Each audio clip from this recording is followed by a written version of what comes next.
Hi guys, welcome back to my YouTube channel. ಇವತ್ತು ನಾವು ಮೊಸರೊಡೆ ಮಾಡ್ತಾಯಿದ್ದೀವಿ. ಹೇಗೆ ಮನೆಯಲ್ಲೇ ಹೋಟೆಲ್ ಸ್ಟೈಲ್ ಮೊಸರೊಡೆ ಮಾಡೋದು ಅಂತ ನೋಡೋಣ ಬನ್ನಿ. ನಾನು ಫಸ್ಟು ಉದ್ದಿನಬೇಳೆ ತೊಗೊಂಡಿದ್ದೀನಿ, ಅದು 1 ಕಪ್ ತೊಗೊಂಡಿದ್ದೀನಿ.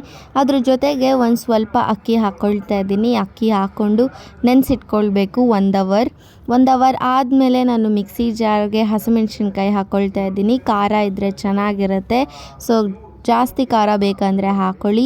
ಒಂದು ಸ್ವಲ್ಪ ಮೆಣಸು ಹಾಕ್ಕೊಂಡೆ ಅದನ್ನು ಪುಡಿ ಮಾಡ್ಕೊಂಡಿದ್ದೀನಿ. ಇಷ್ಟು ಪುಡಿ ಮಾಡಿಕೊಂಡ್ರೆ ಸಾಕು.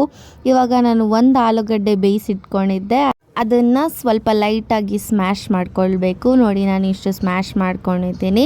ಇವಾಗ ಇದಕ್ಕೆ ನಾವು ಉದ್ದಿನಬೇಳೆ ಮತ್ತು ಅಕ್ಕಿ ನೆನೆಸಿದ್ವಲ್ವ, ಅದನ್ನೇ ಹಾಕ್ಕೊಳ್ಳೋಣ. ನಾವು ಇದನ್ನು ಗಟ್ಟಿಯಾಗಿ ರುಬ್ಕೊಳ್ಬೇಕು, ಸಾಫ್ಟಾಗಿ ಗಟ್ಟಿಯಾಗಿ ರುಬ್ಕೊಳ್ಬೇಕು.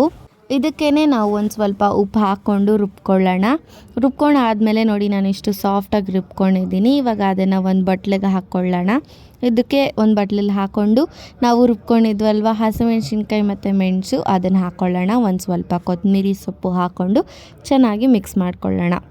ನೋಡಿ, ನಾನು ಮೊಸರು ತೊಗೊಂಡಿದ್ದೀನಿ. ಇದಕ್ಕೆ ನಾನು 2 ಸ್ಪೂನ್ ಸಕ್ಕರೆ ಹಾಕ್ಕೊಳ್ತೀನಿ. ನಿಮ್ಗೇನಾದರೂ ಜಾಸ್ತಿ ಸಿಹಿ ಬೇಕಂದರೆ ನೀವು ಇನ್ನೊಂದು ಸ್ಪೂನ್ ಹಾಕ್ಕೊಳ್ಬೋದು.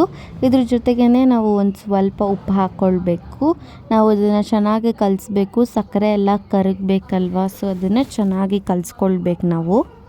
ನೋಡಿ, ಇವಾಗ ನಾನು ಫ್ರೈ ಮಾಡ್ಕೊಳ್ತಾ ಇದ್ದೀನಿ. ಉದ್ದಿನ ವಡೆ ಹೇಗೆ ತೂತು ಮಾಡಿ ಹಾಕ್ತಾರಲ್ವ, ಹಾಗೆ ಹಾಕ್ಕೊಂಡು ಫ್ರೈ ಮಾಡ್ಕೊಳ್ಳೋಣ. ಇದು ಫ್ರೈ ಆದಮೇಲೆ ನಾವು ತಣ್ಣೀರಲ್ಲಿ ಒಂದು 2 ನಿಮಿಷ ನೆನೆಸಿ ಆದಮೇಲೆ ಅದನ್ನು ಮೊಸರೊಳಗಡೆ ಹಾಕ್ಕೊಂಡು ಅದ್ರ ಮೇಲೆ ಒಂದು ಸ್ವಲ್ಪ ಕ್ಯಾರೆಟ್ ಸ್ವಲ್ಪ ತುರ್ಕೊಂಡು ಹಾಕ್ಕೊಂಡು ಒಂದು ಸ್ವಲ್ಪ ಕೊತ್ತಂಬರಿ ಸೊಪ್ಪು ಮೇಲೆ ಹಾಕ್ಕೊಂಡ್ರೆ ಅದು ಮೊಸರೊಡೆ ರೆಡಿ ಆಗಿದೆ. ನೋಡಿ, ಈ ವಡೆನ ನೀವು ಹಾಗೆ ಕೂಡ ತಿನ್ಬೋದು, ಚೆನ್ನಾಗಿರುತ್ತೆ.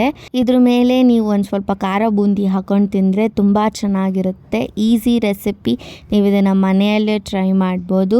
ನಿಮಗೆ ಈ ಮೊಸರೊಡೆ ರೆಸಿಪಿ ಇಷ್ಟ ಆಗಿದ್ರೆ ಲೈಕ್ ಮಾಡಿ, ಶೇರ್ ಮಾಡಿ, ಹಾಗೆ ಸಬ್ಸ್ಕ್ರೈಬ್ ಕೂಡ ಮಾಡಿ. ಪಕ್ಕದಲ್ಲಿರೋ ಬೆಲ್ಲೈಕನ್ನ ಕ್ಲಿಕ್ ಮಾಡಿ, ನಿಮಗೆ ನನ್ನ ಹೊಸ ವೀಡಿಯೋಸ್ ಎಲ್ಲ ಬರೋದು ನೋಟಿಫೈ ಆಗುತ್ತೆ. Thank you for watching.